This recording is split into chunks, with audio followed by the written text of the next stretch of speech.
เป็นเส้นทางดินแดงสุดเนาะที่เห็นเลยคือทางเข้าบ้านของเจ้าเนาะเบิ่งนำกันว่าบรรยากาศภายในบ้านเป็นอะไรบางเกี่ยวกับเป็น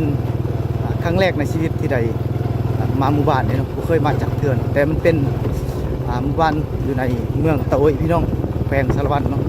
แต่บ่ฮู้ว่าหมู่บ้านนี้จะเป็นชนเผ่าหยังพี่น้องเอาไปตามทางน้ำกันเนาะไปรู้จักน้ำกันชนเผ่าหยังพี่น้องจะมีจากหลังคาหมู่บ้านแต่เบิ่งนี่เป็นหมู่บ้านที่ใหญ่เติบเนาะหลายหลังคาเติบพี่น้องแต่บ่ฮู้ว่าเขาเจ้าสิต้อนรับเฮาดีหรือบ่เพราะเฮายังบ่เคยมาถ่ายจักเทื่อในบ้าน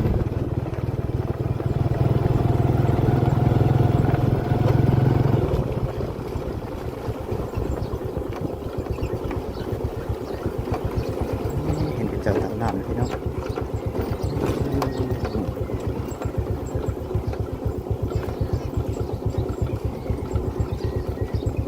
มีหางไข่เครื่องอยู่นี่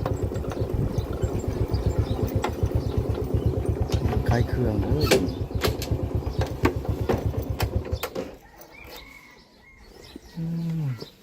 ี่บรรยากาศรวมพี่น้องว่าหมู่บ้านนี่ก็จะใส่น้ำเซราบังนะพี่น้องนี่เนาะท่านผู้ชมอันนี้เป็นภาพรวมของบรรยากาศของหมู่บ้านโจ๊กก็คือโจ๊กเก่าท่านผู้ชมเนาะโจ๊กเก่าเมืองตะโอยแขวงสารวัตรเนาะเขายังบ่ฮู้ว่าแม่นชนเผ่าหยังนาจะเป็นชนเผ่าตะโกะเนาะบ่กะชนเผ่าตะโอยพี่น้องเอาไปทันกันเนาะชนเผ่าหยังบ้านนี้เขายังบ่ฮู้กันได้ยินเสียงเขาเจ้าตีฝาท่านพี่น้องนี่หมักมังกรลูกใช่บ่ายดีไปทางใดนี่สิไปทางใดหน่าหอยแก่บ่ฮู้ภาษาเพิ่นว่าพี่น้องนะโอ้เห็นแต่ละหน่อยเพิ่นใหญ่จะไปให้แล้วบ่พี่น้องนะไก่คันแล้วพี่น้องไก่คันเลยหมู่บ้านนี้ยังมีโคกตำข้าวอยู่เนาะบ่นี่เป็นโคกที่เจ้าตำโดยมือเนาะ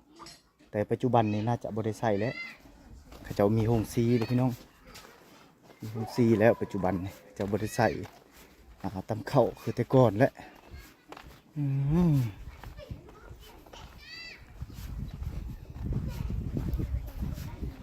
มีไฟฟ้าใส่เลยหมู่บ้านสะดวกอยู่พี่น้อง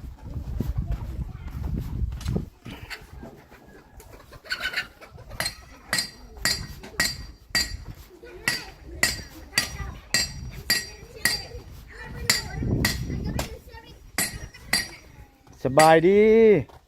ตียังตีผ้าบ่โอ้ตีแวกเชียร์หยาเนาะโอ้แม่นเป็นเนาะเป็นสร้างตีขนาดเนาะเลยไปเลยเนาะร้อนเลยพี่น้องโอ้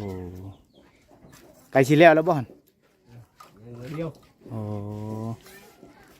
บ้านโจ๊ะให้ส่วนเผายังอยู่นี่ส่วนเผาปะโกะหรือตะโอยตะโอยเนาะคิดว่าสิเผาปะโกะจากหลังคาได้หมู่บ้านนี่41โอ้ครับใหญ่พอสมควรเนาะเซยังเซละมั่งบ่นี่แม่นล่ะโอ้บ้านนี่ใช้น้ำเซนี่มันบ่ตักน้ำเซพี่น้อง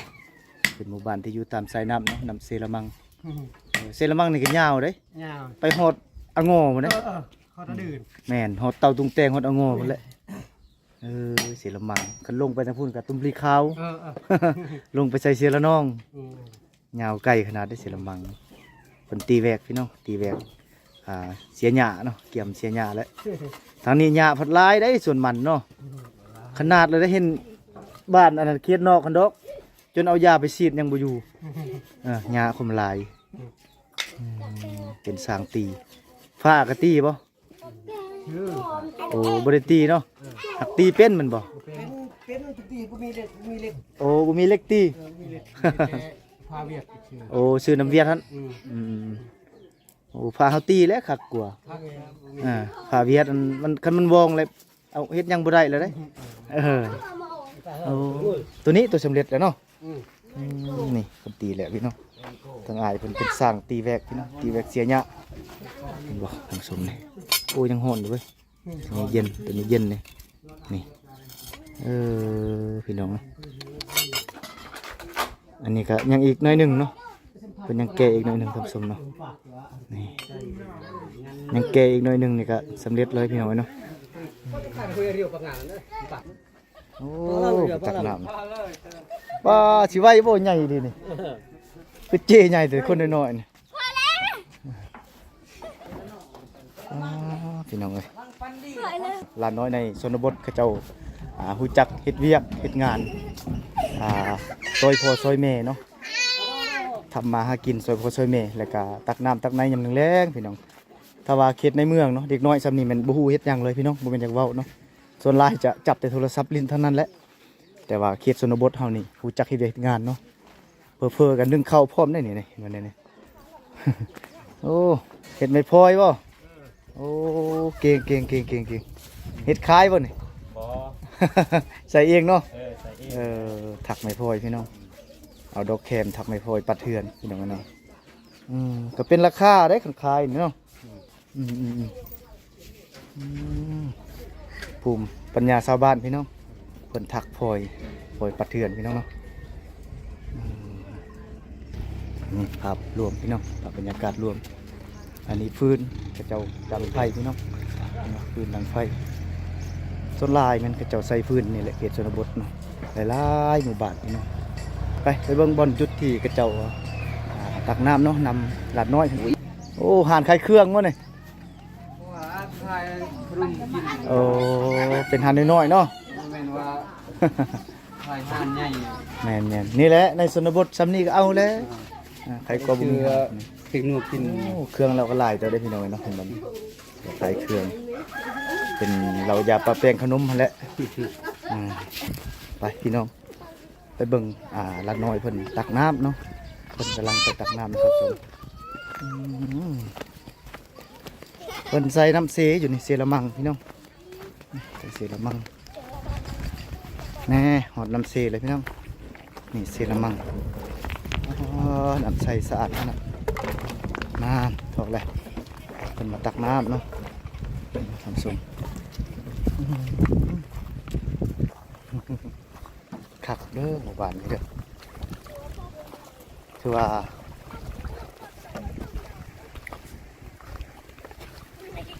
ตักเอาไปกินบ่ละแม่นบ่ตักไปกินบ่ฮะ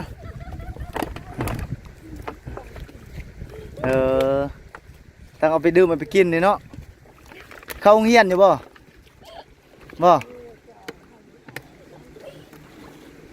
เข้าโรงเรียนอยู่บ่พวกนี้นั่นบ่แม่นโอ้เรียนห้องได้2 คน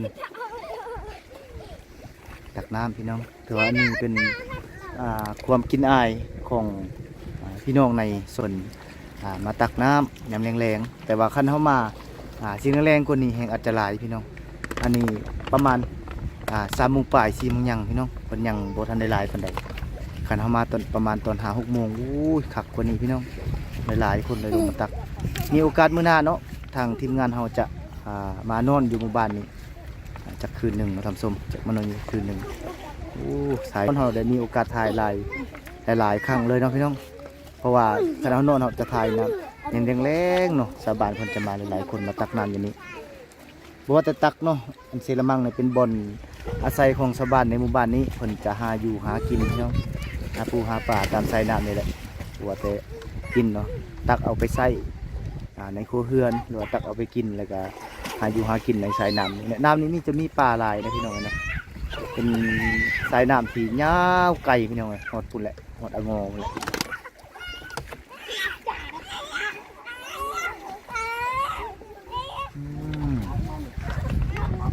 พี่น้องเนาะเพิ่นมาตักน้ำเนาะโอ้มาเลยละมาเลยตักน้ำเรือกระเจาะเนาะเอาเป็นได้ถือเอาในมือพี่น้องมาทำสน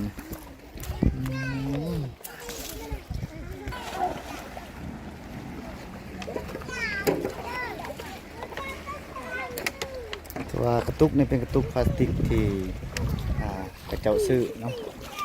ซื้อน้ำพันเวียดนั่นแหละซื้อน้ำส้มมากินเนาะหลังจากกินน้ำส้มน้ำหวานหมดเลยเอากระตุกมาใส่ประโยชน์อีกก็คือตักน้ำกินพี่น้องเนาะเขตชนบทบริทิมได้กระตุกพลาสติกบริทิมเนาะกระเจ้าใส่เป็นประโยชน์ขนาดเนาะหลายอันหลายอย่างเลยพี่น้องทำส้มเพิ่นแกมันไปส่งร้านพักนั่นพุ่นได้พี่น้องเอ้ยเห็นบอกผักเสียบนนั้นผักเสียละมังบนนั้นพอไปทางนี้มันไกลกว่าพี่น้องคันไปทางบ่อแก้วเข้ามามันไกลนี่มันไกลเนาะกระเจ้าแกมัน แต่ถ้าว่ายามพ่นเนาะยามพ่นแม่นอยู่บ้านนี่บ่มีโอกาสได้ขายมันเลยพี่น้องบ่มีโอกาสได้ขายเลยต้องอาศัยยามแรงเพราะว่าน้ำตัวนี้มันจะบกในยามแรงแต่ถ้ายามพ่นแม่นอาจจะข้ามบ่ได้น้ำนี่มันจะไหลพี่น้องต้องอาศัยแต่ยามแรงนั่นได้ขายอันนี้คือมันแห้งเนาะบ้านเฮ็ดแต่มันแห้งบ่ได้เฮ็ดมันดิบเนาะเพราะว่าราคามันลงเลยจะเป็นได้เฮ็ดมันแห้งหลานน้อยเพิ่นมาแต่อองน้ำเนาะมาแต่ตักน้ำเห็นบ่เจ๊ก็ฝาขึ้นมาเลยพี่น้องเอ้ยเนาะนี่เพิ่นมาแต่ตักน้ำแล้วทำส้มบ่เล่นจนในร่มบ่เล่นขอย่างก็ได้บ่เป็นหยังเพิ่นลงไปตักน้ำแล้วอาบน้ำเลยทำส้มเนาะแต่ว่าเขตชนบทนี่คือเจ้าบ่เคยมีมาถ่ายมีไฟมาถ่ายเนาะเจ้าเลยตื่นเต้นพี่น้องจากยานกล้องกับปนันพี่น้องเนาะพวกเฮากะครั้งแรกเลยที่ได้มาหมู่บ้านนี่เนาะบ่เคยมาจากเถื่อถ้ามีโอกาสมื้อหน้าเฮาจะพาทีมงานเฮามานอนอยู่นี่เลยเนาะท่านผู้ชมมานอนอยู่นี่จากคืนหนึ่งเนาะน่าจะถ่ายคักยามเช้าๆนี่เนาะอันนี้คือทางเข้าบ้านที่เราขึ้นมาจากนำเซรามังพี่น้องเนาะ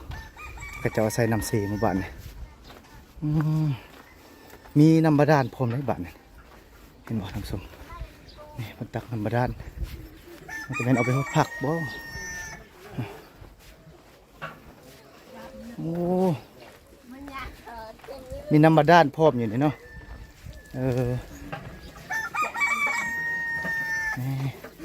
ตักน้ำกินบ่น้ำกินเนาะตักน้ำเซก็ได้มันไกลๆนี่โอ้หมูตัวใหญ่พี่น้อง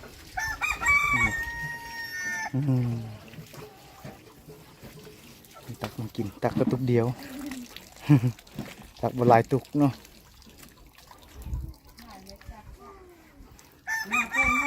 ส่วนนี้เนาะโอ้เป็นส่วนสุดท้ายเนาะทั่ว40หลังคาหมู่บ้านเป็นหมู่บ้านที่ใหญ่เติบได้พี่น้องเนาะเอาไปถามพ่อใหญ่เห็นเพิ่นนั่งอยู่เนาะอันนี้ก็หมู่บ้านนี้มีดอกแคบเด้อเห็นบ่เสาตากดอกแคบพี่น้องใบดีพ่อใหญ่โดย ฝักพรเนาะก้นมันแล้วบ่พ่อใหญ่ย่างกำลังกำลังก้นท่านนี้เฮ็ดแห้งได้เนาะแท้ๆเลยดิเฮ็ดเปียกบ่ได้เพราะว่ามันราคาบ่ขึ้นเนาะมันลงเลยเด้แม่นราคาเฮ็ดแห้งเอาเนาะราคาก็ปานใดออกไปส่งภาคนั้นพุ่นบ่ภาคซื้อพุ่นละอยู่หลังบ่มีใครมาซื้ออยู่บ้านนี่เนาะบ่ไปส่งเอง คิดว่ามีคนมาซื้ออยู่นี่แล้วก็คงมีรถหมู่เด้หมู่ไปส่งอะไรค่าน้ำมันเขาเป็นเที่ยวบ่เรื่องอะไรอะไรเป็นเที่ยวเที่ยวเท่าไรพ่อใหญ่อยู่นี่เที่ยวก็บ่ได้ดอกเที่ยวละ100,000 200,000อีกตามต้นน่ะนะคือพ่อน่ะรถไอ้พ่อเองใกล้ๆนี่เนาะข้ามไปนี่แม่นลานมันรถมันบ่ข้ามแคมทางนี่ข้ามเซรามังนี่ได้มี2 ล้านนี่อยู่เทิงล้านนึงอยู่ลุ่มนี้ล้านนึงโดยแต่ว่าคันยามพ้นนี่บ่ได้เนาะบ่ได้ยามพ้นมันข้ามเซบ่ได้ทางนี้มันใกล้เด้บัดนี้เด้ใกล้เลยจากนี่ไปหาปากทางเกือบ20ลักพุ่นเด้แม่นเลยขมไก่ทางดินแดงอีกไกลเด้อทางนี้คันทางนั้นมันไกลอยู่ทางนั้นบ้านนี้40หลังคาแม่นบ่พ่อใหญ่40หลังคาแม่นบ่42บ่แม่นแหละเป็นชนเผ่าตะโอ้ยเฮาเนาะแม่นแหละหมู่บ้านจุเก่าบ้านเดิมตะกี้เห็นแล้วแต่ก่อนมันอยู่นี่แต่ก่อนมันบ่อยู่นี่แต่บ้านเดียวแต่ว่าขาใหญ่แต่ละจุดเขาแยกเป็นหาคุ้มเดี๋ยวนี้เนาะจะมีเรื่อง จะมีจุเก้านี่เนาะ จุไฮจุไต จุกลางจุไต แล้วก็ ไข่น้ำเงิน โอ้ 5 บาท เป็นหาคุมเนาะ เออ แต่ว่ายังพอบ้านเดียวกันเดี๋ยวนี้บ่ ช่องไอ้ผัด ซองเลย คนเมืองลายเด้ ขยายออกเป็นหากุมพี่น้องแต่ก่อนจะเป็นบ้านเดียวแต่ก่อนอยู่นี่เป็นบ้านเก่าแก่เลยเนาะ แม่นแหละ แสดงว่า ขยายลายเลย อยู่นี่เป็นบ้านถิ่นกำเนิดเลยนะอยู่นี่นะหลังจากนั้นเลยก็แยกออกไปนอกคุณ อยู่นี่ โอ้ยแยกออกไปนอก ตัวเก่าได้แล้ว โดยบางทีถ้ามีโอกาสมื้อหน้าลูกสิมานอนนี่อยู่นี่ จ้า สิมานอนอยู่นี่เพราะว่ามันติดกับน้ำเซนะมันเป็นตะมวนอยู่บ้านนี่อาบน้ำในสบายนี่ สบาย จะมีน้ำบาดาลอีกอยู่นี่ น้ำลิ้นก็มีดิ โอนลิ้นก็มีอีก มี สะดวกหลายอย่างพี่น้องมีน้ำลิ้นมีน้ำบาดาล คันบ่มีน้ำลิ้นแต่ว่ามันอนามัยห้องน้ำบ่ได้ แม่นโอ้เพราะว่าเขาต้องใส่ห้องน้ำเนาะ ใช่ห้องน้ำต้องมีน้ำแน่ต้องสะอาดบ่บ่สะอาด แม่น โอ้น้ำบ่มีนะบ่สะอาดบ่มีใส่ สะอาดเนาะ มีห้องน้ำ สุขอนามัยสะอาด พ่อในทางล่างนี่อ่างน้ำกับห้องน้ำนี่ โดย แน่อ่างก็มีอ่างน้ำ โอ้แสดงว่าเป็นการพัฒนาอีกแบบหนึ่งเนาะ แม่แหละ ถือว่าอยู่เขตนอกอยู่แต่ว่าการใช้ชีวิตแบบในเมืองเลย แม่แหละ มีห้องน้ำมีอ่างอาบน้ำ มีหมด แต่ว่าหมู่บ้านนี่ใกล้อยู่จากตัวเมืองพี่น้องเอ้ยแต่ว่าการใช้ชีวิตของเพิ่นสุขอนามัยเป็นหลักเลย แม่แหละ ก็คือมีห้องน้ำเบิดทุกๆหลังคาเรือนเลย รัฐภาครัฐส่งเสริมไปแล้ว ถือว่าให้สร้างห้องน้ำ ใช่ห้องน้ำ บ่ให้ทายสะสายเนาะดีเป็น เป็นไข่เด้ โดย ญาติมันลายดู เรียกงานสาธารณสุขเนาะ แม่แหละ โอ้น้ำเซนี่กับปลามีลายอยู่บ่พ่อใหญ่ โอ้เดี๋ยวนี้มันมีแล้วชู บ่มีแล้วเนาะ ชูแล้วมันคือตะกี้ลูกเอ้ย หักก็พอได้กินแม่นบ่คนไป พอ นี่ ได้กินจะได้ทีนึง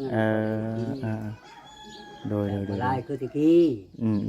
แต่ว่าคนลาย แม่นถือว่าคนหลายกว่าปลาอีก แม่แหละ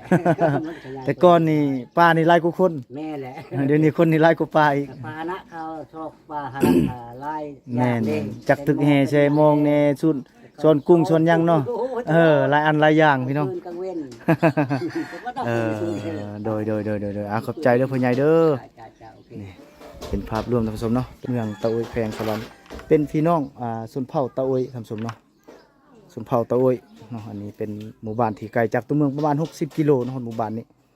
นี่ทางนี้นะอันนี้คือทางลงนำเซรามังพี่น้องเมื่อกี้บ่าวแก้วได้ลงไปหดเซรามังเห็นหลานน้อยเพิ่นไปตักน้ำเนาะแล้วก็ย่างขึ้นมาบางทีมีโอกาสมื้อหน้าเราจะมานอนในหมู่บ้านนี้อีกคืนหนึ่งพี่น้องกับทีมงานเราต้องมาแน่นอนพี่น้องประมาณท้ายๆเดือนนี้เนาะนี่คือภาพรวมเลยท่านผู้ชมเราไปเบิ่งโซนนี้เนาะถามพ่อใหญ่เมื่อกี้นี้เพิ่นว่าเป็นหมู่บ้านที่ว่าสุขอนามัยดีหลายหมู่บ้านจะมีห้องน้ำทุกๆหลังคาเรือนเลยท่านผู้ชมเนาะอันนี้เป็นโซนทางเทิงพี่น้องหมู่บ้านนี้เป็นหมู่บ้านที่เก่าแก่พี่น้องแต่ก่อนเนาะแต่ก่อนมันเขาเจ้าอยู่ในหมู่บ้านเดียวกันแต่หลังจากนั้นเขาเจ้าแยกเป็นคุมพี่น้องเดี๋ยวนี้จะมี5 คุมเนาะก็คือทางพ่อใหญ่เพิ่นได้เราเมื่อกี้นี้เนาะจะมี5 คุมเดี๋ยวนี้เขาแจ้งออกไปเนาะแต่ก่อนจะมีแต่คุมเดียวนี้แต่ว่าพลเมืองมันเพิ่มหลายขึ้นจำเป็นได้แยกออกพี่น้องเป็นหลายคุมเลยเนาะอันนี้เป็นโซนสุดท้ายเลยพี่น้องตอนนี้เราเยี่ยมสิกลับเนาะเอาสีไปถ่ายบ้านทางหน้าพุ่นแหละก็คือออกจากนี้ไปจะมีบ้านโจ๊ะยังก็โจ๊ะไห้เนาะเขาไปเบิ่งรับชมในบ้านโจ๊ะไห้อีกสำหรับโจ๊ะเก่าเนี่ยจะประมาณนี้พี่น้องเอาสิปิดคลิปอันนี้เลยท่านผู้ชมเนาะ40 ปลายหลังคาแต่ว่าเพื่อนที่หลังใหญ่นะบ่ได้หลายในหมู่บ้านเนี่ยเนาะเฮียนหลายนะตอนนี้เฮาฮอดทางเข้าหมู่บ้านแล้วเนาะหมู่บ้านโจ๊ะไห้พี่น้องเมืองตะโอยแขวงสารวัตรพี่น้องส่วนเผ่าตะโอยคือเก่าทำสมพี่น้องเหือดติดกันพี่น้องเป็นบ้านหลังใหญ่เนาะ80 ปลายหลังคาประมาณนั้นแหละ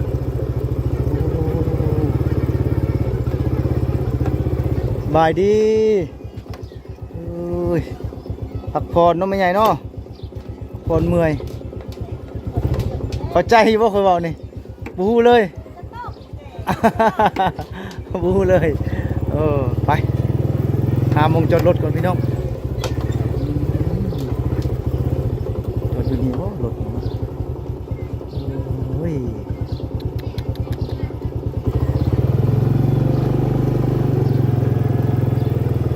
ไปหลอกทางนี้ก่อนอย่าบายดีบ้านโจไฮบ่นี่นั่นบ่เนาะมีหลายหลังเติบจักหลังคาได้บ้านแต่หากินมันหากินได้บ่นะเป็นหมู่บ้านใหญ่พี่น้องเอ้ยเนาะครั้งแรกในชีวิตที่ได้มาหมู่บ้านมาแต่ไรมองบ่ไปหาป่าแล้ว ได้บ่ ได้เออเช็ดละมั่งนี่มันบ่ ชิ้นละมั่งเลยนะไปลาผมบ่ได้เลย บ่ได้ซ้ำ บ่ได้ซ้ คิดว่าเช็ดลาบเนาะ ำอย่าเฮ็ดลาบเฮ็ดก้อยก็บ่มี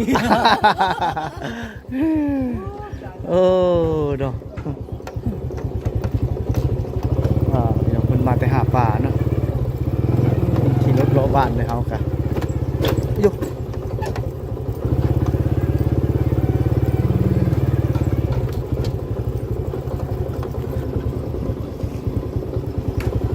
บายดี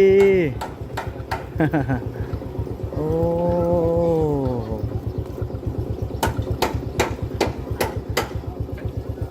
เนาะครั้งแรกได้มาบ้านนี่บ้านใหญ่เถอะเว้ยบ่เคยมาจากเทื่อเลยได้ยินแต่ชื่อ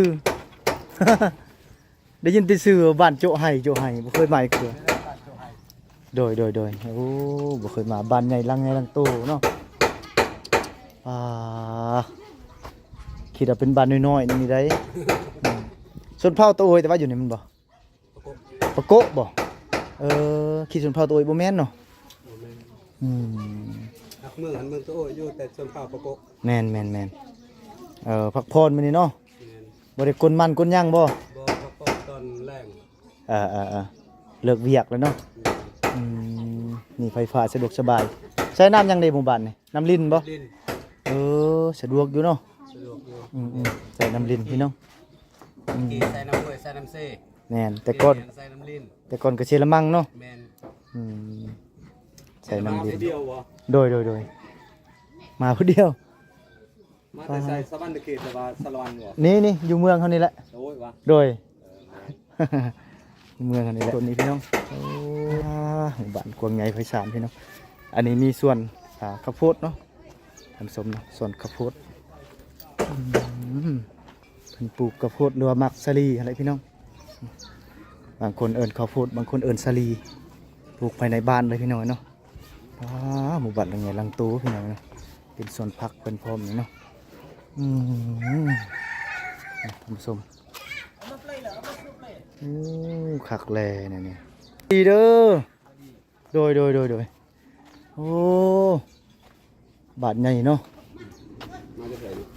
มาแต่เมืองโต้ยโดยท่องเที่ยวมาท่องเที่ยวนี่แหละ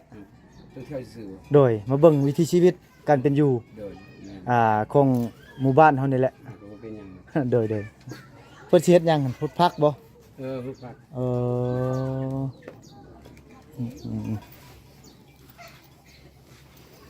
ป้าเนาะครั้งแรกได้มาบ้านนี่เด้สุดทางนี้สุดตัวนี้นี่บ่เนาะโอ้ขวายเนาะเป็นผู้ขวายอยู่นี่พี่น้องนี่ท่านผู้ชมแรงขวายเพิ่น80ปลายหลังคาเป็นบ้านใหญ่พี่น้องเนาะ80ปลายหลังคาเฮือนธรรมดาเลยนี่แรงขวายเพิ่นเนาะจะให้เฮาสิเลาะไปโซนถึงพุ่นเนาะมันจะมีหลายโซนในหมู่บ้านนี่หมู่บ้านใหญ่พี่น้องนึ่งข้าวบ่สินึ่งข้าวบ่โอ้นึ่งข้าวแรงมาเอาไฟนึ่งข้าวแรงตัวควายพี่น้องมาเอาไฟนึ่งข้าวแรง อยู่ใส่เฮือนเจ้านี่นี่โอ้นึ่งข้าวแรงทำส้มเนาะอยู่ชนบทเกี่ยมนึ่งข้าวแล้วนี่เฮือนเพิ่นอยู่นี่มาทำส้มเป็นเกี่ยมนึ่งข้าวเลยทำส้มเนาะ โดย จะคน ผู้เดียวนี่แหละท่องเที่ยว ดีสบายดี โดย สบายดี จะได้อยู่ดีมีแห้งบ่พ่อใหญ่ จ้าเท่าแก่เลยโอ้ย โดย มันก็ไม่ได้ไปใช้อยู่เฮือนจานนี่แหละ กำลังสิอาบน้ำบ่นี่ แม่นที่เขามาอาบน้ำเลย โอ้หมู่บ้านนี่คักเนาะทุกหลังคาเรือนมีห้องน้ำเบิดเลย มี อ่า คุครัวแล้วก็โครดอันเวลานั้นน้ำลิ้นนี่บ่ตัวน้ำมันบ่เป็นหยังแต่ว่าตัวมีห้องน้ำนี่นะ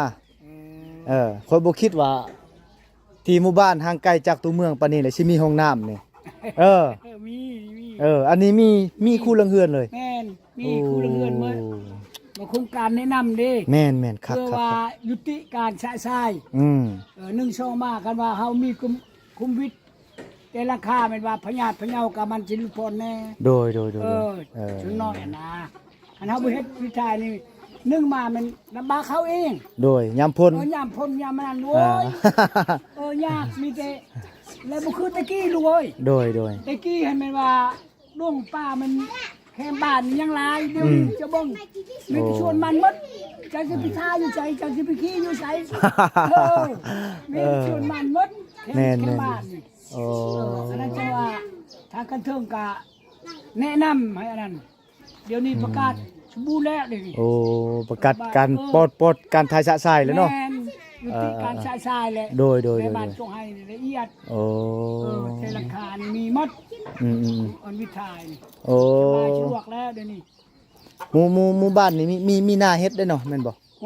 มีเลยหน้ามีหน้ามีให้มีให้แน่แล้วก็หน้าแน่แต่ว่าให้เดี๋ยวนี้มันชุดน้อยเลยนี่มีแต่หน้าเลยเดี๋ยวนี้เฮ็ดหน้าเลยก็ส่วนมันแม่นหน้ากับส่วนมันหันแล้วก็หน้าคงที่โดยหน้าตัวบ่มีหน้าก็เอาหน้าคงที่ตัวมีหน้ามีอันชวนรับประทานดีแล้วก็เฮ็ดหน้าแต่ว่าสิได้มันพ้นผ่าอากาศบ่ดีนี่มันว่าหน้าเฮ็ดหน้าแซงบ่ได้อันน่ะหน้ามันแห้งบกเฮ็ดได้แต่ฤดูเดียวเนาะแม่นเฮ็ดแต่ฤดูเดียวปกติมันจะเฮ็ด2ฤดูแม่นตะกี้เห็นพ้นผ่าอากาศดีนี่โอ้ยเฮ็ด2ฤดูนี่โดยเ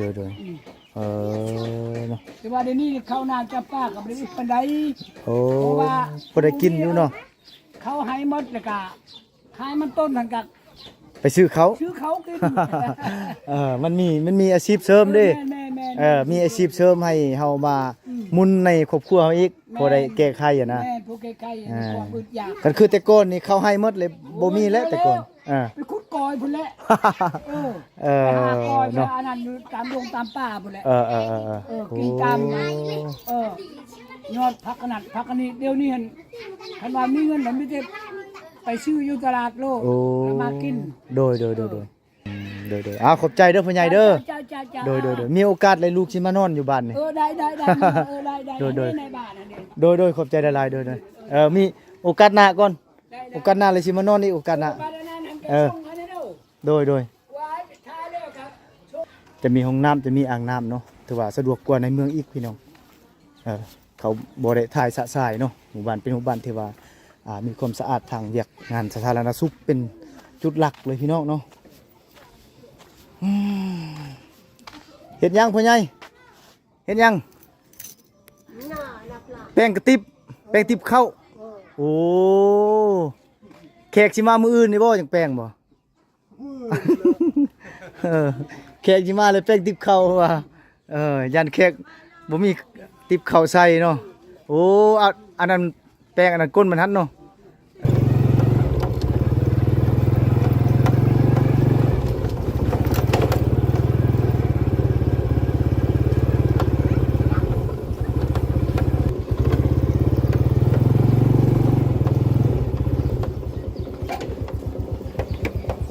ผัดข้าว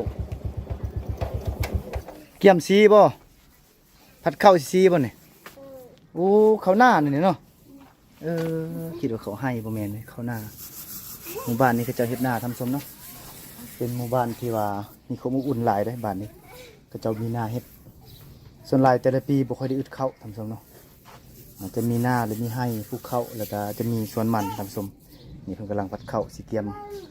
ซีเนาะไปซีอยู่นำเขาบ่เขาเอากระสอบเท่าไรอย่างนึงมาซีนี่ฮะเขาบ่ได้เอาบ่ เอออยู่เพื่อนพี่น้องว่าจะไปสีหั่น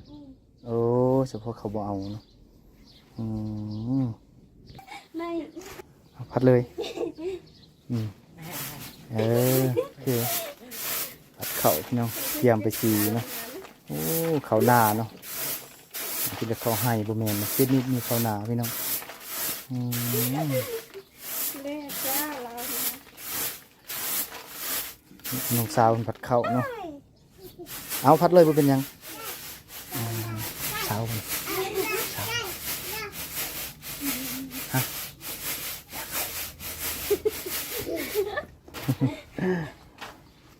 ะ ขอบใจบ่ถ่ายแล้ว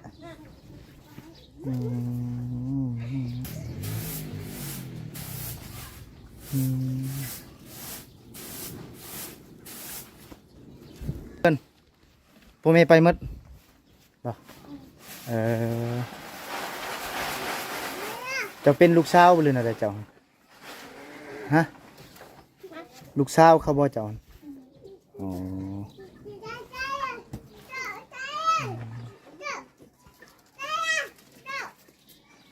แนี่กระสอบจะขาดแล้วนั่นขาดหลายบอนเบื้องนี้ก็ขาดอีกนี่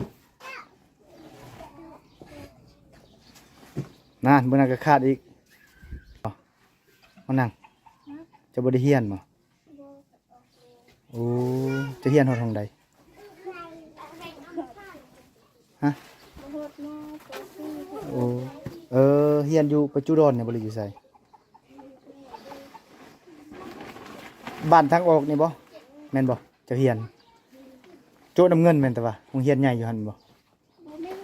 เฮียนอยู่นี่บ่เฮียนกับบ้านออกเลยเนาะเป็นหยังเจ้าคือออกคือบ่เฮียนให้จบ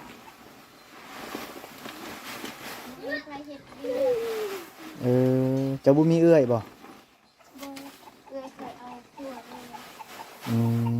แสดงว่าเจ้าลูกหลานแม่นบ่ลูกหลานพี่น้องลูกสาวหลานเนาะเพิ่นตัดสินใจออกโรงเรียนซื้อหยังเด้อจ้าซื้ออะไรซื้อส้มอยากเคินๆพี่น้องเพิ่นบ่กล้าเข้ากองเนาะซื้อส้มเพิ่นออกโรงเรียนจบป .4 ก็ใครก็บ่ได้เรียนเนาะบ่มีคนมาซอยครอบครัวเพิ่นเลยไปออกจากโรงเรียนแล้วก็มาซอยเวียกพ่อแม่อยู่เฮือนเพราะว่าเพิ่นได้สร้างครอบครัวแล้วเพิ่นนี่ก็นักใกล้จะสร้างได้ตามเบิ่งนี่ปีนี้บ่แม่น16 17ปีแล้วบ่นี่เบิ่งปีหน้าน่าจะเอาผัวเลยเบิ่ง มีผู้บ่าวแล้วบ่นี่ว่ายังโสดไหลหัวเขาคอกแล้วทำสมนะไหลหัวเขาคอกแล้ว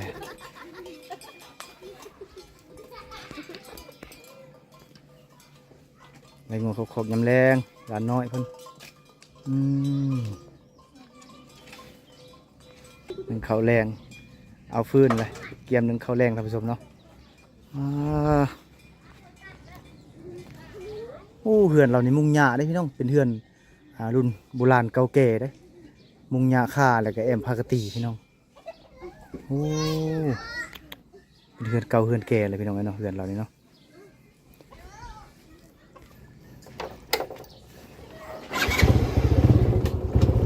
ไปเบิ่งต่อทางหน้าพี่น้องสีออกเป็นทางกลับเลยเนาะอันนี้เพิ่นผัดเข้าเกียมซีอะไรพี่น้องหลานน้อยผัดเข้าเนาะ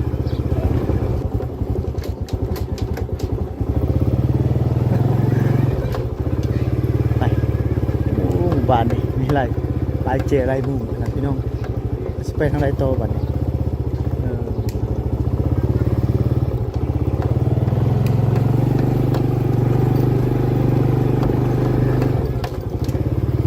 สบายดี